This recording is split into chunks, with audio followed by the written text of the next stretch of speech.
soufflé de patates douces à la noix de Saint-Jacques. Voilà. Donc, qu'est-ce qu'il nous faut?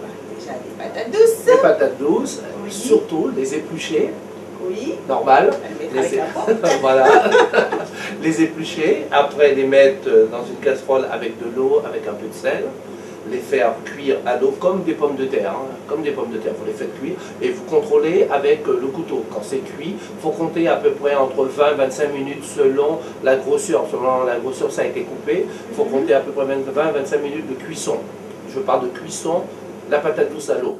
Après, quand la patate douce elle est cuite, on change l'eau, on enlève l'eau, et après, au fouet, on reste toujours dans le traditionnel, hein, on y va à la main, on écrase avec le fouet, on fait une purée de patates douces, et après, sel, poivre, un peu d'assaisonnement, voilà, on rectifie l'assaisonnement. Et après, la crème fraîche, pour détendre un peu. Après, la noix de Saint-Jacques, on fait sauter la noix de Saint-Jacques à la poêle avec très peu d'huile, et après, on l'incorpore avec une grosse cuillère bien mélanger la Saint-Jacques à la purée, et après on met en emporte-pièce, et après un peu de cuillère au four. Voilà. Est-ce que le temps qu'on mélange la noix de Saint-Jacques à la purée de patates douces avec la crème fraîche et les ingrédients qui ont été ajoutés, est-ce que pendant ce temps ça reste à feu doux, à feu moyen? Non, hors du feu, parce que la patate douce elle est déjà cuite. Là vous êtes en façonnade de faire la purée, et après vous incorporez délicatement la noix de Saint-Jacques dedans. Oui. Et après, en décoration, vous mettez quelques noix de Saint-Jacques, un peu de gruyère, et vous mettez au four. 20 minutes, 180 degrés.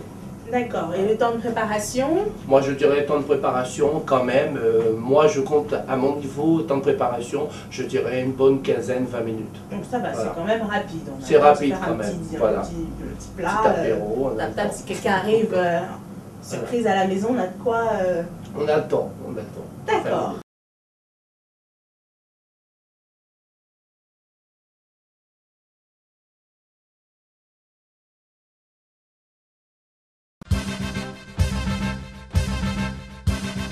Les gambas au lait de coco, il faut des gambas. Il faut un pot de 425 ml de lait de coco, des épices, la gambasse, avec une cuillère de concentré de tomate. Pourquoi une cuillère de concentré? C'est pour donner la petite couleur, parce que quand même le lait de coco c'est blanc, oui. Blanc, et mettre un peu de tomate concentrée, ça donne une petite couleur orangée, vous voyez, et c'est là que c'est plus agréable à l'œil. Oui, c'est quand même important. Envie de manger. On mange d'abord avec les yeux. Combien de temps de préparation les gambas, ça se cuit quand même assez vite, c'est faire sauter à la poêle.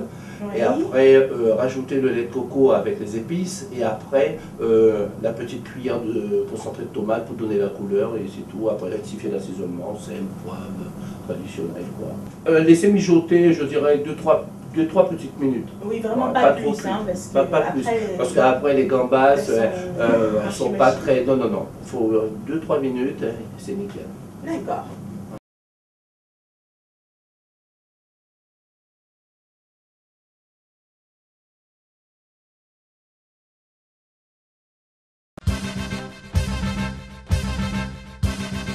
Et le dessert, ça va être des mangues flambées au rhum vieux. Voilà. Il faut des mangues, il faut une mangue, voilà, éplucher, laver, éplucher, et après les couper, enlever les morceaux de mangue, après les faire dans une poêle avec du jus d'orange, vanille et du sucre. Vous faites une caramel, et quand la caramel s'est produite, après vous dressez et vous flambez. C'est tout simple. Il n'y a pas grand-chose. Et on peut flamber avec quoi? Avec du rhum vieux, cognac, whisky, après ça dépend du goût de chacun. Voilà. Oui. Mais moi je préfère rester au rhum vieux. Oui, voilà. C'est vrai que c'est très très bon. On reste dans la tradition. Que des choses saines et fraîches. Voilà. Donc on a une autre menu aujourd'hui. Merci chef. Eh bien chef, tout est prêt, donc on passe à la dégustation. Mais allons-y. Allons-y.